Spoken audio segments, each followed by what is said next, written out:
Jadi pada petang ini, selain pada baja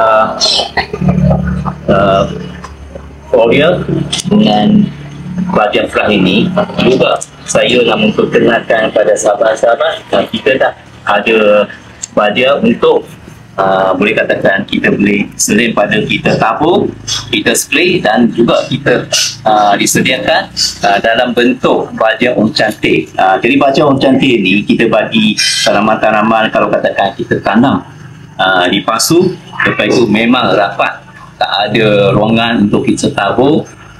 Jadi kita boleh siram.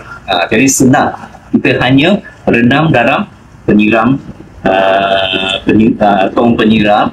Kalau yang dalam sachet ini kita hanya rendam dalam tong penyiram ini dalam 10 minit hingga 20 minit, lepas itu dah mula kita boleh siram.